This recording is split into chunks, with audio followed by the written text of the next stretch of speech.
Это я, Рожер. Я снова здесь, чтобы сделать для вас небольшое видео, в котором раскрою все свои маленькие секреты. У вас чистые руки? Вы подписаны, так что не будем терять время.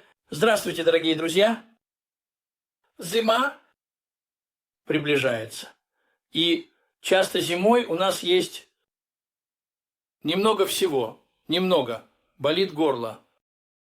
Так что я вспоминаю, как моя мама готовила нам одно средство. Итак, это бабушкин рецепт. Как сделать сироп для горла? Натуральный сироп, а не аптечный. Это очень-очень просто и очень эффективно. Те, кто моего возраста и знают об этом, скажут вам, что нет ничего лучше. Итак, я просто покажу вам, как приготовить этот сироп. Чтобы сделать этот сироп, мне понадобится репа, вот такая. И немного сахара. И немного сахарной пудры. Сахарная пудра, я мог бы показать вам, как ее сделать, но ее нужно совсем немного, так что вам будет проще купить готовую.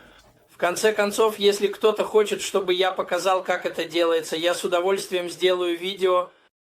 Оставьте мне в описаниях внизу. В комментариях, если вы хотите, чтобы я показал, как сделать сахарную пудру. Но сейчас давайте перейдем к этому рецепту. Для начала я беру свой рейф и просто его режу. Верхушку. Вот так. И я немного отрезаю основание, чтобы она хорошо стояла на плоской поверхности. Я делаю это с оба. Затем нужно выдолбить внутри репы. Для этого у меня есть вот такой маленький инструмент. В противном случае вы можете сделать это прямо ножом, ложкой. Это тоже нормально, да? Итак, я выдолбливаю свою репу, да, чтобы сделать небольшую чашечку.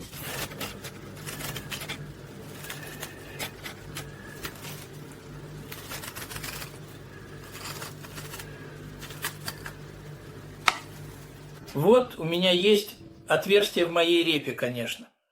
Снизу дырки нет, и это мы не выбрасываем. С этого можно сделать хороший суп, например. Теперь у меня есть 2 очищенные репы. Я немного смазал дно своей формы. В своей форме, чтобы убедиться, что ничего не прилипает. Затем я положу внутрь сахар.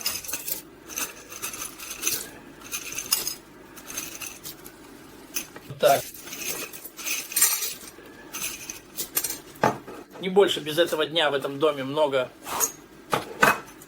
Но как забрать то, что я положил рядом?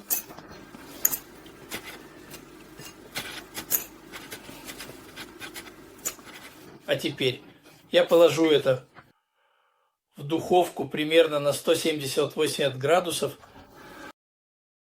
Я думаю, что это займет хорошие полчаса, пока сахар полностью не растает. Увидимся позже. Первый. И второй. Теперь я дам этому немного остыть и заберу сироп потом. Сейчас, что он холодный, я беру 2 маленькие репы и собираю сироп. Второй час. А потом я положу это в маленькую бутылочку или маленький контейнер.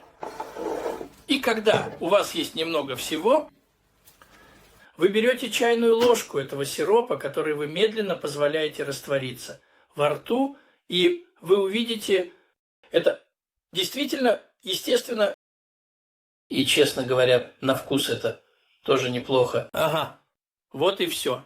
Сделайте это несложно, и это того стоит. Сделать что-то натуральное. Вот оно. Сделайте это. Это несложно, и, честно говоря, это тоже очень вкусно. Надеюсь, вам понравилось. Это видео, теперь вы знаете, как делать эти идеи, сделайте это. Это несложно. И я говорю вам до скорой встречи в следующем видео. До свидания. Не забудьте поставить лайк.